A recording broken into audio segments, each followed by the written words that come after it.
Good to see you again. Welcome to the program. Glad to be with you again, as always. Your views on the midterm elections. You know, pundits were predicting a major Democratic defeat, but they managed to hold on to the Senate and they barely lost the House. What does 2024 look like? Should the Democrats field someone other than Biden? Well, the midterms, as you say, were not as devastating as had been expected, but I should say I didn't find them particularly encouraging. I mean, some of the Republicans who lost by a hair, and it's amazing that they could even run when you look at their programs. People like Carrie Lake, Blake Masters in Arizona, many of the Vance. It's hard to imagine that these could be candidates in a serious functioning democracy. That includes some who won. I think you're probably in the Bobert's district or close to it. Well, let's take that. As far as I can tell, her one campaign slogan is showing off how many guns she has. If there's anything else, I've missed it. How this can even happen in a more or less functioning democracy is astonishing. And it's very bad news about 2024. Unless the Democrats are able to, another bad sign was the Democrats lost even more of the working class than before. Since the 70s, they've been becoming a party of affluent professionals, handing over working people to their class enemy. And it's continuing even more in the last election, unless they can reverse this. And they can, I think, but unless they do, I think the prospects are not pleasant, especially because we know it's not a secret. The Republicans have made it very clear that their contempt for democracy is so extreme that they're going to use whatever methods they have, legislative, judicial, to try to ensure that they can remain in power indefinitely as a servant to the extreme rich and corporate sector. And it might work. What about the Democrats fielding another candidate other than Biden? I don't think that's the real issue, frankly. I mean, maybe they can find somebody who's more charismatic or whatever. But the real issue, I think, is what I just mentioned. If the Democrats insist on being a party of affluent professionals, Wall Street donors, they're not going to be able to be a fit contender, or even the kind of party that should be a fit contender. To Biden's credit, he tried to reverse this. Actually, his policies, domestic policies at least, foreign policies, a different story, but his domestic policies were more oriented towards what the Democrats ought to be and used to be, a party that's some concern for working people and the poor. He was more in that direction than his predecessors, back to Johnson, maybe back to Roosevelt. He couldn't get anywhere because of 100% Republican opposition. A couple of right-wing Democrats joined. So the policies, which were in many ways pretty reasonable by US standards, were just cut back to almost nothing. And the Democrats didn't run on them. They weren't committed to them.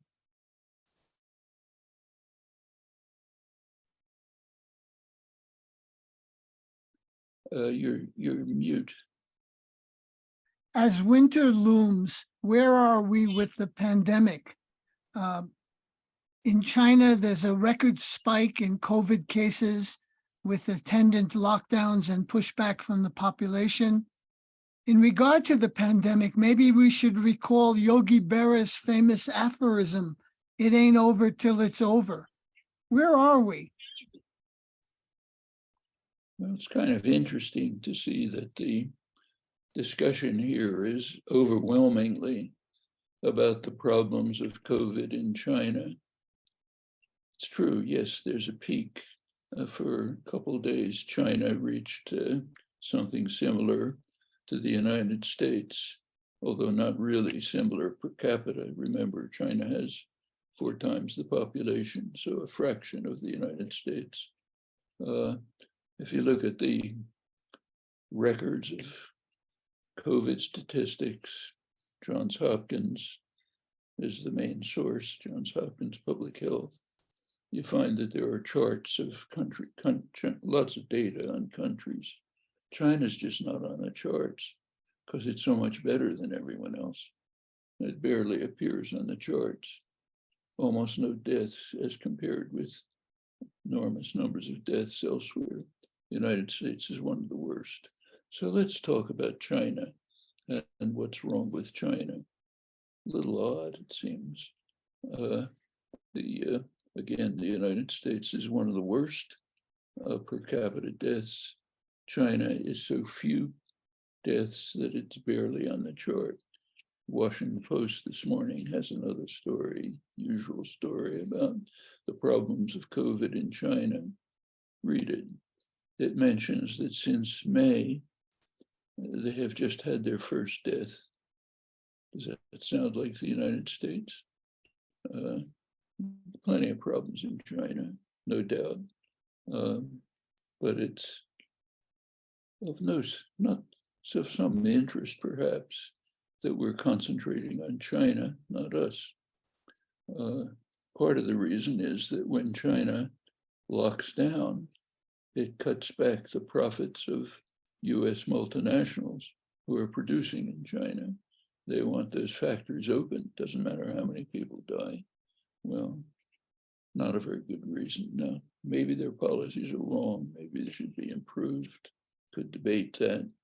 But it seems as if we're debating a footnote and missing the topic we should be discussing. What about the United States with one of the world's worst records? And every reason why it should be the best country of all with its resources and wealth and so on. That's the scandal. And it's getting worse. There are expectations of an increase in the pandemic this coming winter. The vaccinations are far too low. Many people are refusing vaccination. Their choice can do it.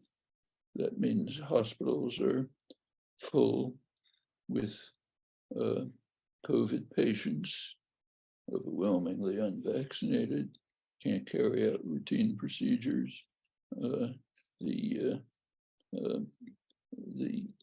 Gives the virus more of a chance to mutate.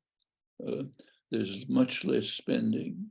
Spending has been sharply cut on what has to be done. Development of new techniques, basically none. So for example, take nasal sprays. Those are promising techniques. And there's a little bit of work on them from the government. The big pharmaceutical corporations aren't interested. It's expensive, cuts into their profits. If they work, it means less for what they've already produced. So as usual, the government is stepping in, but nowhere near adequately. There are ideas, whether they can work or not, we don't know. There are ideas about a universal vaccine, which would cut off the mutations of the virus at the source. Well, can it work? Maybe. Ought to be a major topic of a major budgetary item to fund it, since it's far-reaching and basic. Private corporations aren't going to bother with it. They want profit. But as usual, that means state efforts. Actually, something like warp speed, which did work. but that's declining. Republicans won't fund it. Democrats aren't pushing it. So we're moving into more dangerous territory. We know how to avoid it, but we can't because we're devoted. We have priorities for our social and economic system. The way it works are different. Actually, I should mention that there was an interesting, sensible proposal a little while ago by 50, I think, Nobel Prize laureates who proposed that all governments around the world should cut back a fixed percentage equally for all of them, a fixed percentage on military expenditures. Since it's a fixed percentage for all, it wouldn't harm any of them relative to others. That would free up a huge amount of capital that's being developed to destruction, and instead free it up to be used for things that have to be done. Global warming, pandemics, kind of things we've been talking about. I'm sure we've heard very little about the proposal. It's dropped like a rock into the sea because it's too sensible to be contemplated in our social and political order. What do you know about this variant called RSV affecting young children? It's on the increase in the United States. Yes, and that will happen.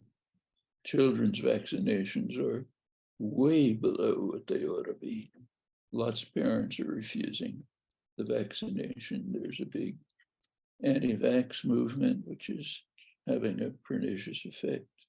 And if new things will be developing, we can't tell which, but we know there are many possibilities. The longer we delay in eliminating or sharply reducing the threat, the worse it'll get. And this also holds for not providing vaccines to poor countries. That means a pool for, first of all, it's horrible for them, but apart from that, it's horrible for us. It means a pool for new mutations, many which may be more lethal, may be uncontrollable. But you gotta grab for yourself. Actually, I'm reminded of a story that I was told recently about, it's apparently a story that comes from East Africa somewhere. Question is, how do you capture a monkey? The way to capture a monkey, according to this story, is to take a coconut, make a hole in it that's just big enough for the monkey's paw to fit through, then put a couple of sugar cubes inside. The monkey reaches in, grabs the sugar cubes, its clenched fist can't come out, so it starves to death because it won't release the sugar cubes. That's us. Let's talk about the climate emergency. Your assessment of COP27 held in Sharm el-Sheikh, Egypt.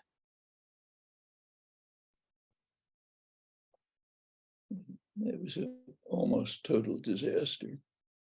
I mean, the one saving grace was a promise, no plans, just a promise that the rich countries, which are responsible for overwhelmingly for the crisis, and it's a indescribable crisis, they will pay some compensation to the poor countries which haven't created the crisis but are being destroyed by it. The plan was proposed. It was, as usual, put off for committees to work on, and maybe they'll have something by the next meeting. That's about it. It's hard to find any other rays of light there. Greta Thunberg knew what she was doing when she just stayed away. Now, what about the stated goal of holding temperature increases to 1.5 Celsius or 2.7 Fahrenheit? That's looking more and more remote. The Economist cover story doesn't mince words. It says say goodbye to 1.5C? It's a fair judgment, unfortunately. We'll be lucky if we can hold down to 2C. Current trends are, according to the best scientific analyses, are rising maybe to close to 3 degrees centigrade, which is, that can have utterly catastrophic effects. And if the Republicans come back into office, as they might, that may be the end. Remember, they're all denialists. Ever since 2009, we've talked about this, when they were bought off by the Coke industries. 100% Trump's the most outspoken, the others are not much different. So if they're in power again, that means the most powerful country in the world will be racing to the precipice, dragging others along with it. In fact, what's happening in the Western Hemisphere is pretty amazing. If anybody's looking at this from outer space, they'd be maybe laughing or maybe crying, I'm not sure what. 2 most powerful countries in the Western Hemisphere are both on the verge of destroying the environment permanently, holding on to those pieces of sugar and not extricating their hands from the coconut. Brazil and the United States, on the brink. It's very close. Not that the alternatives are marvelous, but very close to power, or structures, organizations that are dedicated to racing to the precipice as quickly as possible. Yeah, you talk about lemmings in human form that are driving us to the abyss. But let me also ask you about what the Washington Post reported. It probably comes as no surprise to you that I'm quoting here, COP27 awash with fossil fuel representatives. More than 600 lobbyists were in attendance in Sharm el-Sheikh. That was a 25% increase over the last year's meeting in Glasgow, COP26. No surprise there. Well, it shows they're concerned. They're concerned that maybe something can happen. They were the second largest delegation. The largest was United Arab Emirates, which is 100% dedicated to destroying the world as quickly as possible. That's what they live on. So that's first, and second, it was in Saudi Arabia, was right behind, same goals, pouring huge amounts of money into trying to avert what has to be done, namely ending fossil fuels step by step. They don't want that. They've got all sorts of complicated arguments showing that we have to rely on fossil fuels indefinitely, working on futuristic techniques to maybe extract some of the poisons from the atmosphere that we're pouring into them, maybe finding new ways to use internal combustion engines that'll have fewer emissions, or whatever it is, anything except doing what we have to do. Maybe ensuring that we get rid of fossil fuels in a prescribed period, which is not long.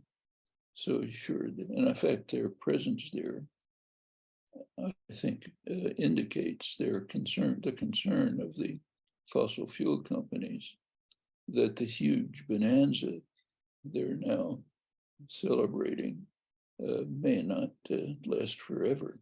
And in fact, right now, the euphoria in the fossil fuel industry means the producers, the banks, and others is just overwhelming, matched only by arms producers.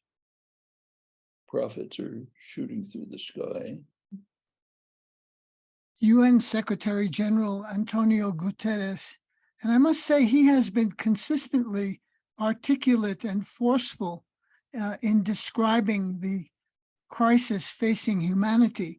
He says, we have a choice collective action, or collective suicide. Now, the question I have for you is, if the climate emergency doesn't get people's attention, what will? You'd think survival might be a motivator. Maybe it'll take cities collapsing underwater, people unable to find water to drink, hundreds of millions of people ranging the world trying to find a place to survive. Who knows what it'll take? I mean, let's just take take particular cases.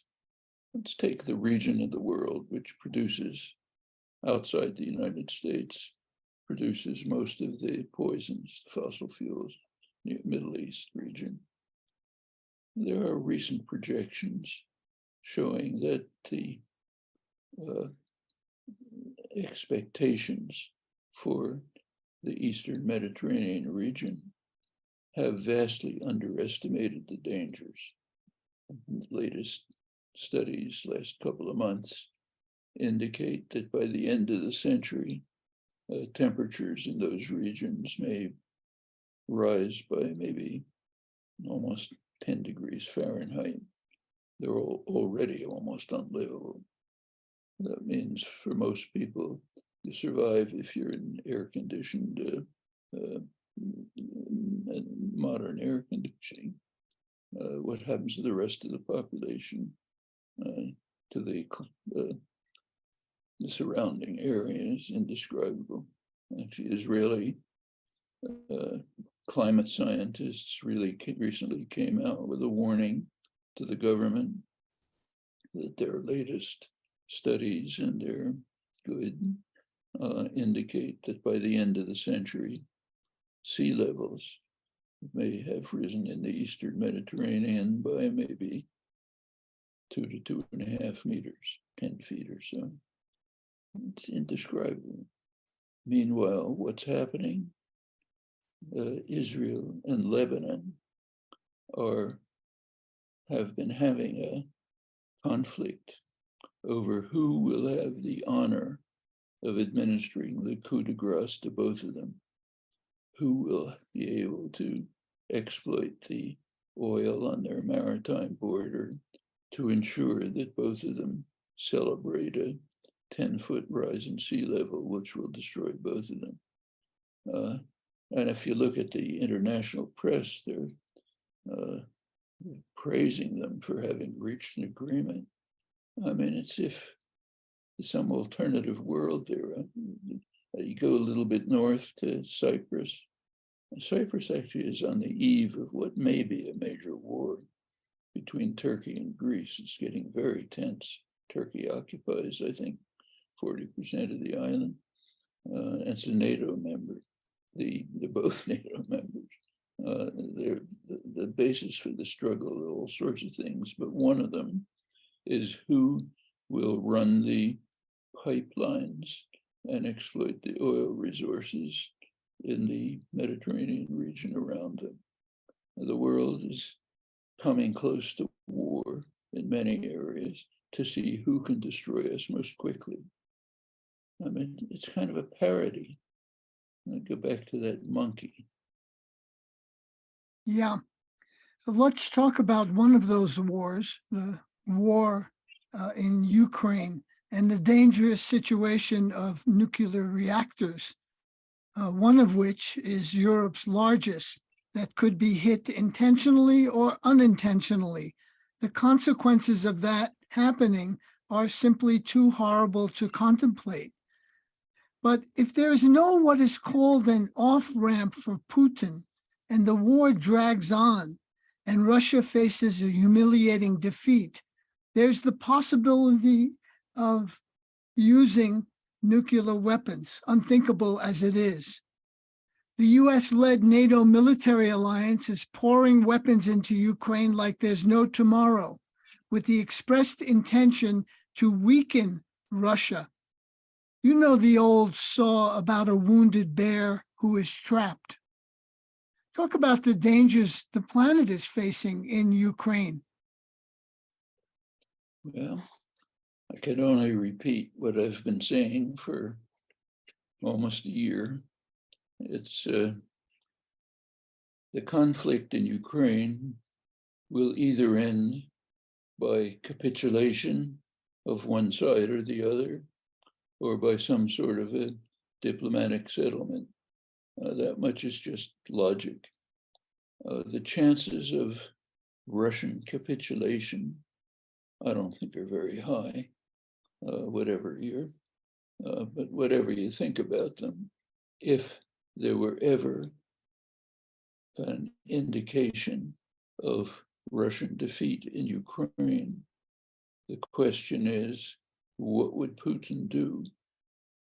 The United States has been taking a gamble, a ghastly gamble, holding that we must continue the war. The official position is we must continue the war to severely weaken Russia. And if Russia is facing defeat, what happens? Well, two possibilities. One, Putin will say, okay, defeat. I pack my bags, I go home quietly to oblivion or worse. It's one possibility. Other possibility, I use my conventional weapons. Forget nuclear, that's mostly Western talk. I use my conventional weapons to devastate Ukraine. Now, up till now, he hasn't been doing that, which greatly surprised US and British military analysts. They've been saying it. They're surprised. They expected that Russia would carry out a US-British style war. What you do is get it over with quickly, go for the jugular, shock and awe. First thing you do, destroy everything that matters. Power, communication, transportation, water, energy, kind of like what Israel does in Gaza, what the United States and Britain did in Iraq. Go, just shut the place down. Well, oddly, surprising them, that's what they anticipated. That's where they were planning a government in exile for Zelensky right away. Well, to their surprise, he didn't do it. The longer you delay, more likely he is to do it.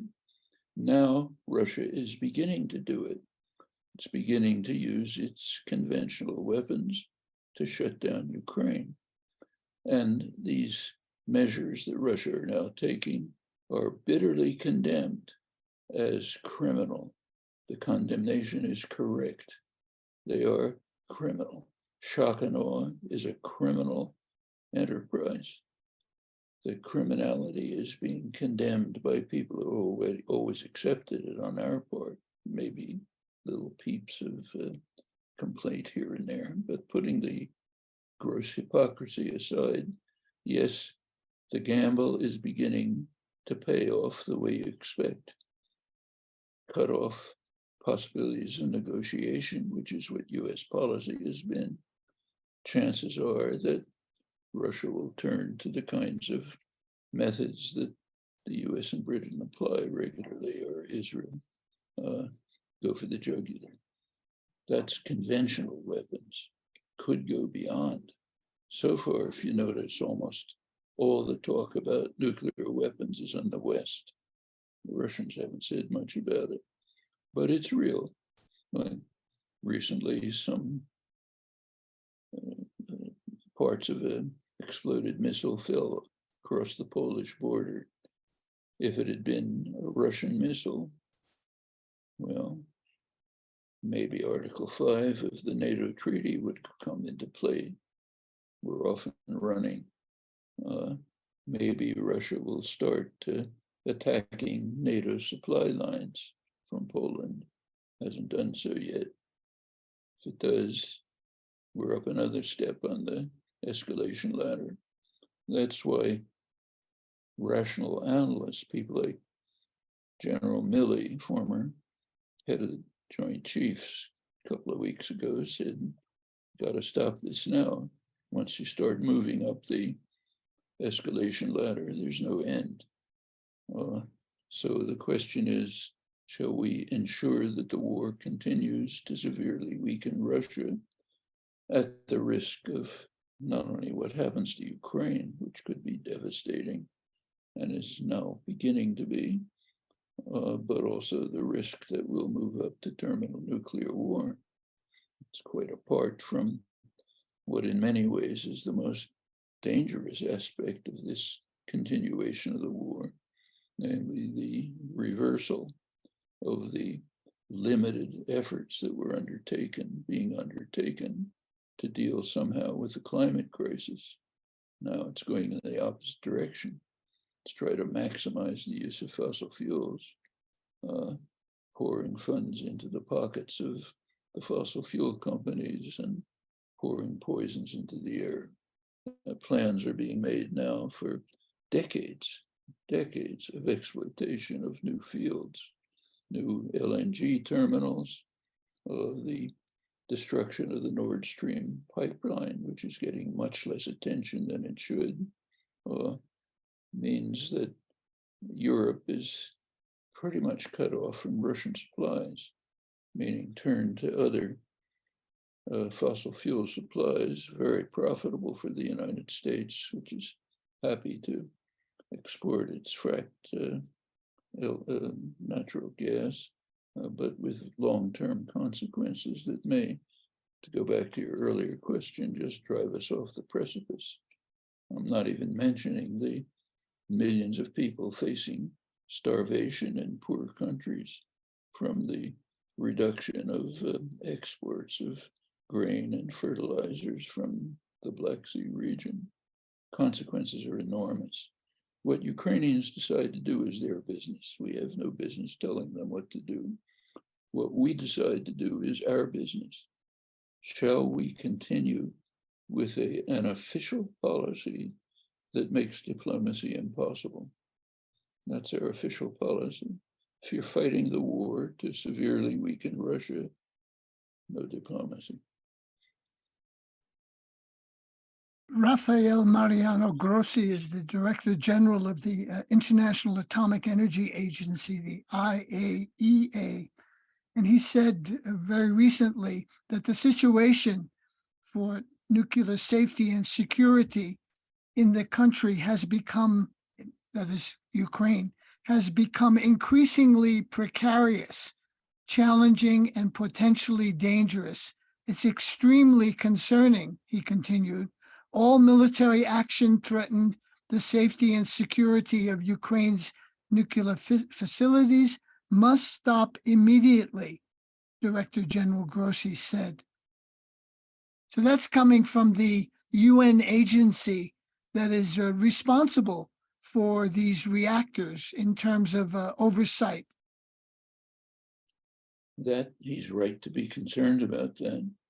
But even if that can be dealt with somehow, and that's a big question, the chances of moving on to a potential terminal war don't end because of these other things we've been discussing. It could be that you can easily invent scenarios which could lead up take the first step up the ladder of escalation, kinds of things that General Milley was worried about. You hear all kind of talk from American hawks about why don't we just sink the Russian Black Sea fleet? Yeah, can probably do it. And what happens then? Well, they tell you, don't worry, I promise you nothing's going to happen. Not long ago, Francis Fukuyama came out with a statement saying, we don't have to worry about the Russian threats. It's all bluff. Take my word for it. Canadian columnist, very good analyst, Linda McQuaig, writes for the Toronto Star, wrote a column saying this is the most stupid comment she's ever heard in her life. And she's heard very stupid ones over her life. And I think that's right. Here's somebody who says, don't worry about the Russians responding. I can take my word for it. They'll just be happy if the Black Sea fleet sinks. Moving on to Iran, The uprising there is now in its third month. Tens of thousands of Iranians have taken to the streets across the country to protest the government's treatment of girls and women and in particular mandatory dress codes. The slogan of the protest movement is Zan Zendegi Azadi, woman, life, freedom. Women and girls have been in the forefront. Women and girls have been in the forefront of this movement. Demonstrators are shouting death to the dictator. The Islamic Republic of Iran, now in its 43rd year, has never faced such sustained and widespread opposition. Can it remain in power? In an interview I did with Vijay Prashad recently, he said he didn't think that the government is going to fall, and he added, they have deeper reservoirs of support than you might think. What are your views on the situation in Iran? Well, Vijay knows a lot more about Iran than I do, but I think there's reason to suspect that he's correct. What we don't know we have very little information about what's happening in most of Iran. We know almost nothing about rural Iran, but poor working class areas in the major cities. What we know about it, which is pretty astonishing, is the courage, extraordinary courage of the uprising, mostly young people. According to leaked Iranian security documents, the average age of those detained is about 17 years old, much different from other protests. Young people led by women showing amazing courage and commitment to condemn the brutality of the regime. The focus is on dress, but it's much broader. The regime for 40 years has been completely unable to run a viable economy, a viable society, just harshness and brutality. Now, they haven't been under ideal circumstances, to put it pretty mildly. As soon as the regime came into power, 1980, Iraq invaded, Saddam Hussein invaded, with the strong support of the United States. Saddam was a great friend of the Reagan administration. US gave enormous support even when Iraq used chemical weapons. US finally, hundreds of thousands of Iranians were killed.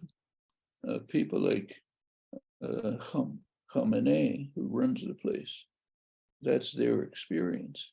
Their experience is, first of all, the terror of the Shah, the US-backed Shah, the resistance, then the US-backed Iraqi invasion. After that came harsh sanctions. Trump escalated the sanctions they've played as a punishment of the people of Iran for the United States pulling out of the joint agreement. Europe went along reluctantly. All of this has severely harmed the economy, but the rulers themselves have prime responsibility for creating a system of repression, violence, incompetence, corruption. And that's what the protests are against. The dress codes are the dramatic forefront of it, but it's far broader. And how much support there is for the regime, we really don't know. Could be kind of like what happened in Turkey. You go back to Gezi Park, looked like the regime was almost on the brink of collapse, except that it turns out it had reservoirs of support from very conservative, traditional, highly religious rural areas, which don't make it into social media. So we don't know. That, I think, is probably what Vijay was talking about. But we have to ask, we don't know, will the regime resort to large-scale, massive repression instead of the already fairly significant levels of repression. As far as has been reported, the most violent repression has been in ethnic areas, Baluchi, Kurdish, and not in the center. Plenty of people have been killed in the center, but it's in the hundreds, not the thousands or tens of thousands. Well, the regime is plenty brutal.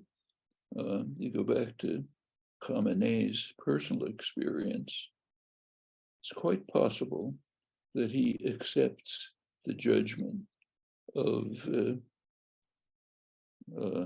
Israeli ambassador, de facto Israeli ambassador to Iran under the Shah, or the Bruni, US hawks like Brzezinski and others, who held that if the Shah had used sufficient violence, he could have crushed the resistance and he'd still be in office.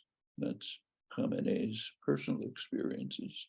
Maybe he agrees with it. The Israeli ambassador said that de facto, it wasn't official, de facto Israeli ambassador, that if the Shah was willing to kill 10,000 people in the streets, he could crush the resistance. Well, he didn't do it, but could be people who've followed Khamenei's career suggest that this is part of his perception, that if you move quickly to crush opposition by force, you can get away with it. If you let things move on, you may lose control, as the Shah lost control. I don't know. I don't know anything. I have nothing to add to this, just the comments that are made by people much more expert than I am. But I suspect that that kind of consideration is what's being discussed in the high clerical circles where they run the country.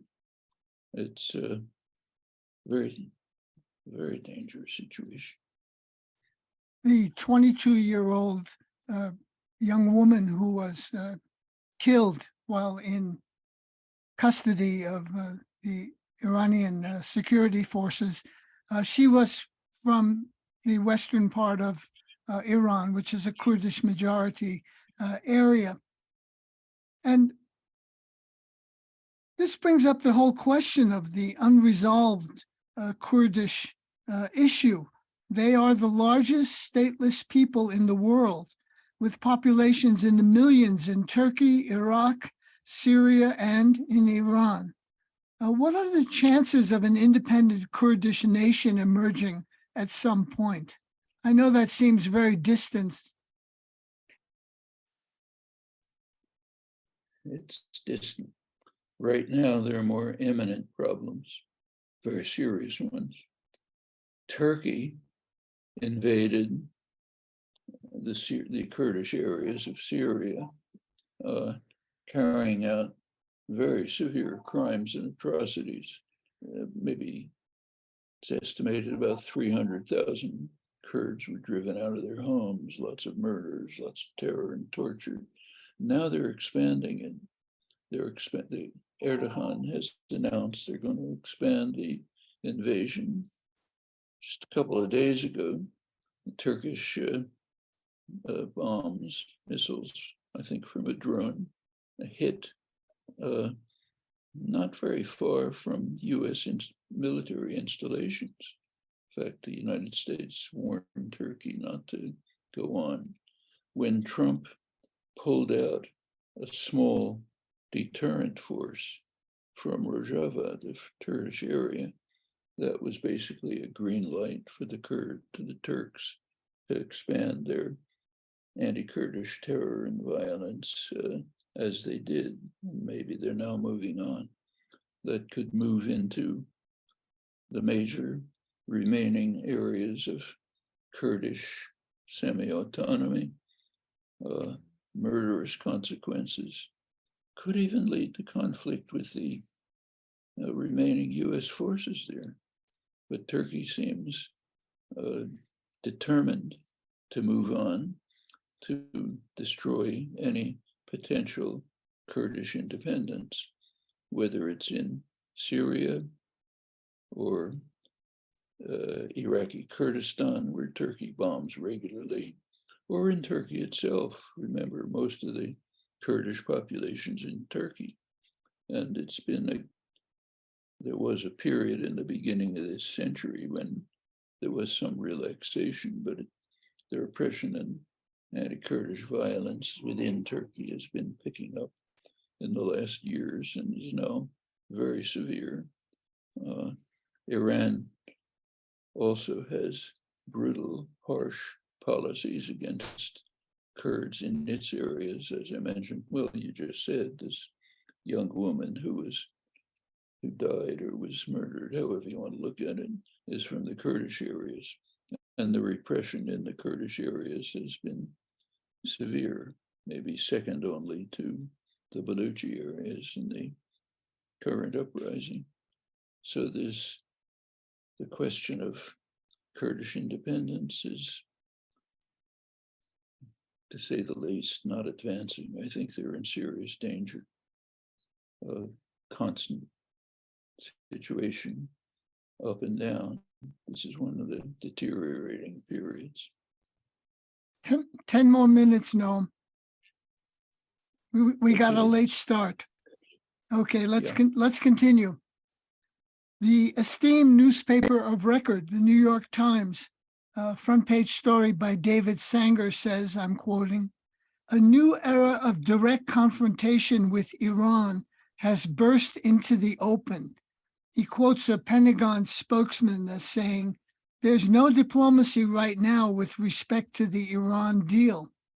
Then Sanger, who is widely, respected, he appears on different media programs as an expert on the Middle East and other issues. He approvingly quotes a representative from YNEP, the Washington Institute for Near East Policy, a right-wing think tank in DC, long aligned with Israel. He had this representative saying, he quotes this representative saying, "In all fields, the Iranian threat to international peace and security is greater today than it was 2 years ago." It's kind of a joke. I mean, a sick joke. Look, Iran, we've just been through this. It's a terrible government, all kind of horrible things you can say about it. But the threat to peace and security is that it doesn't follow US-Israeli orders. I mean, Israel is the threat to peace and security. The United States is the threat to peace and security. Iran is bad enough, but in comparison to Israel and the United States, it barely counts. After all, the whole Iran nuclear, the current breakdown in negotiations is over the renewal of an agreement that Washington destroyed. Washington destroyed. The joint agreement was functioning perfectly well, JCPOA. Iran was living up to it. US intelligence agencies agreed. Israel was strongly opposed to it, was carrying out murders, sabotage, terror to try to disrupt it. The Trump administration pulled out of it, destroyed it. Now we're saying Iran is a threat. Negotiations aren't working. The negotiations are about whether to restore some form of the agreement that the United States destroyed, while Israel was undermining it with terror and violence. Well, now Israel's concerned that maybe some kind of agreement would be reached. And the current far-right government in Israel has said, if it is, we might have to bomb Iran. We might have to bomb Iran because an agreement might be reached. Everyone knows, but nobody will say something very simple. We've talked about it before. There's a very simple solution to whatever anyone thinks the Iran nuclear threat is. If you think there is such a thing, trivial solution. Institute a nuclear weapons-free zone in the region. finished. Everybody's in favor of it, including Iran, Arab states, Global South, Europe, except for Israel and the United States. They're opposed to it, they block it, they undermine it, because it would mean exposing to inspection the one nuclear state in the region. Israel has a huge nuclear arsenal. It doesn't publicly admit it. The United States refuses to publicly admit it, though of course everybody knows it. That's what's blocking a settlement. Can't talk about that, certainly not in the WINAP, the Washington Institute of Near East Peace, basically part of the Israeli lobby. They're not going to talk about this. But in fact, the New York Times came kind of close to this, to my surprise, a couple of months ago. New York Times had an editorial saying, look, we got this great idea. We could settle the Iranian nuclear issue simply by calling for a per-Gulf Middle East nuclear free zone, meaning aimed at Iran, but excluding Israel. Not a Middle East nuclear weapons free zone, what the world wants. Well, that's the level of discourse in the United States.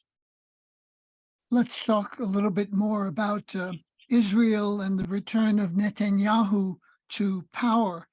The new government in Tel Aviv is likely to move ahead on more West Bank annexation, control of water, and settlement building on what's left of what was to be a viable. As I'm sure there's a couple of really outstanding Israeli journalists, Amira Haas, Gidon Levy, a couple of others. Gidon Levy has regular, very important reports. You should read them daily. One of them recently was an article in which he praised the Netanyahu government for its plans to put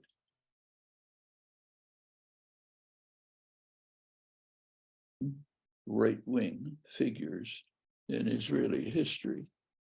Bezalel Smotrich, Itamar Ben-Gvir, basically followers of Rabbi Kahana, a neo-Nazi who was barred from Israeli politics because of his extremist programs, anti-war programs.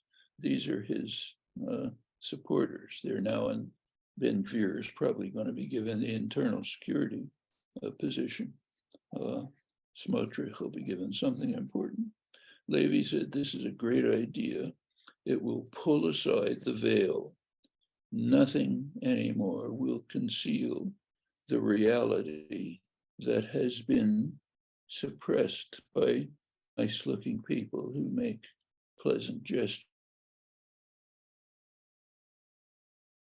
Well, and his own columns almost daily detail one or another is a crime of the settlers and its idea of Israeli army support or the army itself almost daily. So he says, okay, let's pull aside the veil and let's make it clear it's an extreme right-wing, brutal, reactionary state carrying out constant atrocities, much worse in the Gaza Strip, of course. But well, to continue with ironic article, I think he meant it. Well, that's the picture. And Israel is by now pretty much saying, we don't care. If you soft-hearted liberals don't like us, too bad for you.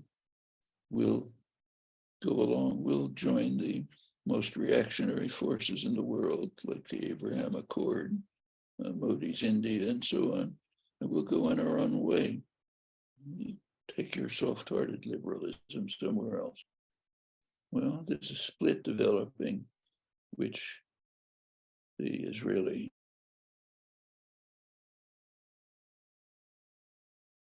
not only what's happening in Israel, but this will mean a break between Israel and the diaspora community. which has been their strongest support. The right wing in Israel says, we don't care. In fact, I think Netanyahu said it straight. He said, we've got the evangelicals. They're a much bigger group than American Jews. Okay, so let's just move far to the right, stop the pretenses, recognize we're a racist, violent, murderous state.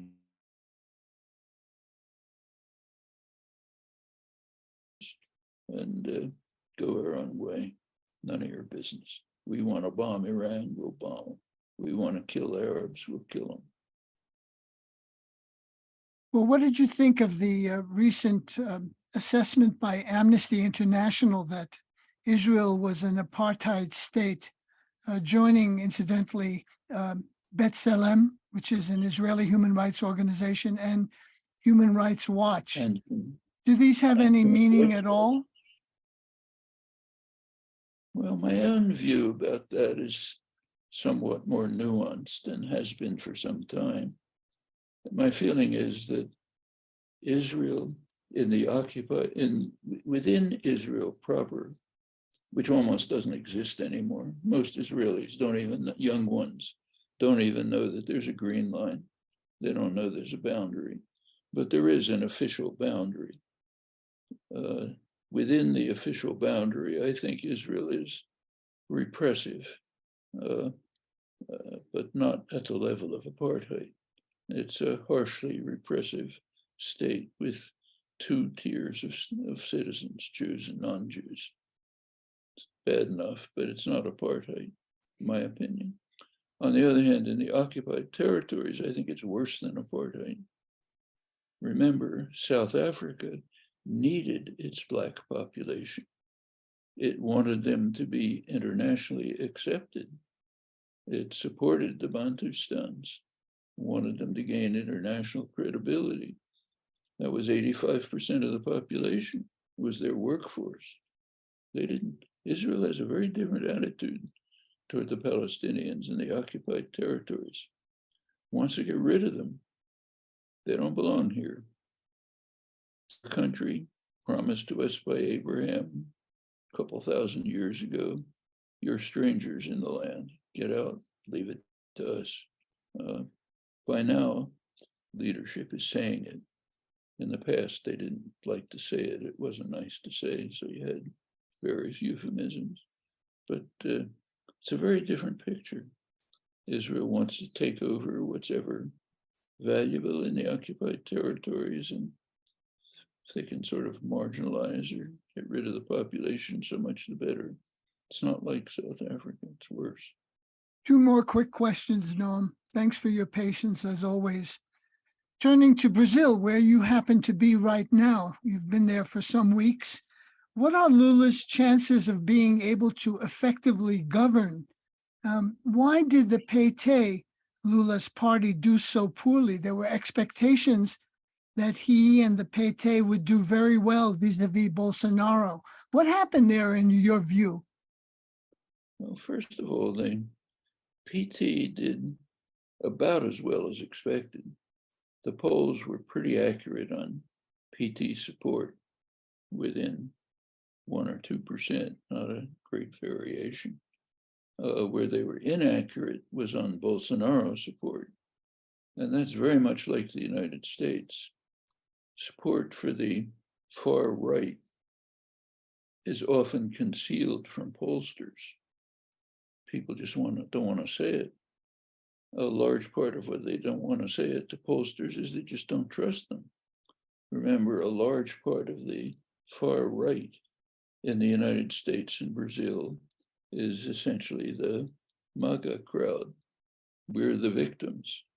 We're the victims of the left, which is trying to destroy the country, to replace us, to the great replacement, the liberal, the leftists run everything. We're the people who are being crushed. We're not going to talk to you pollsters. We don't trust you. You come from institutions we don't trust. So they just don't talk.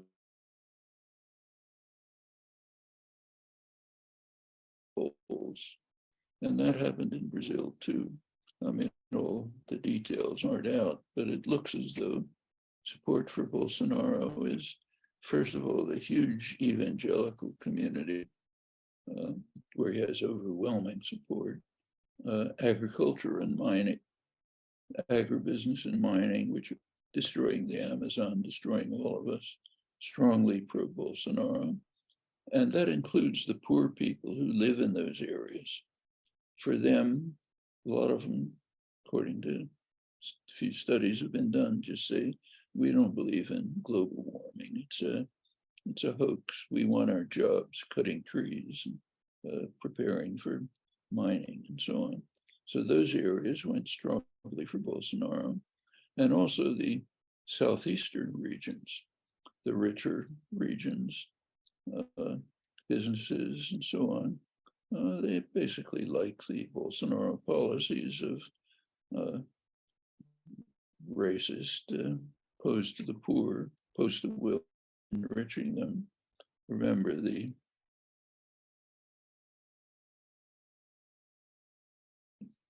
well, turns out that put all that together, it's a lot of people. And it's like the MAGA crowd, they can be violent. In fact, there are demonstrations taking place right now. Truckers are an example, small businesses, kind of petty bourgeois support you get.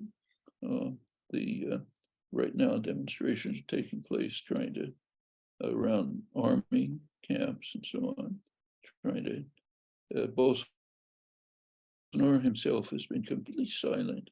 He disappeared after the elections.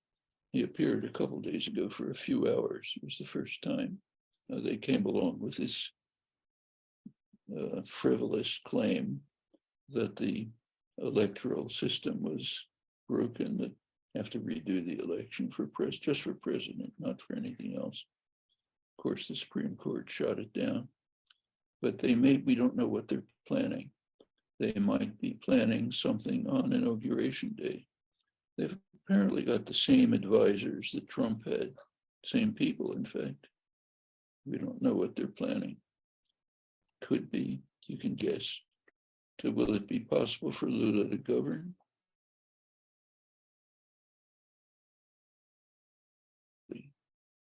Moving at the administrative level. And the big investors, the ones who really matter, they don't much like Bolsonaro, kind of like Trump. They may like the policies, but not the craziness. They'd rather have somebody around who can do their work for them, but not be so destructive, aggressive, mean-spirited, destroy the country. They don't want that. They want stability, investors. So the foreign investment community is not supportive of Bolsonaro. And how this will pan out, we don't know, but I think it's going to be very hard for Lula to do much. For one thing, he has a very reactionary parliament, which is kind of like the United States again. What Biden tried to do was shot down by GOP. Antonio Gramsci, the great Italian writer and intellectual, talked about morbid symptoms. You and I have talked about this in the past as well. Well, there's no shortage of them, from eco-disasters, wars, famine, and disease, and the rise of right-wing regimes. How does one overcome morbid symptoms? We've stopped.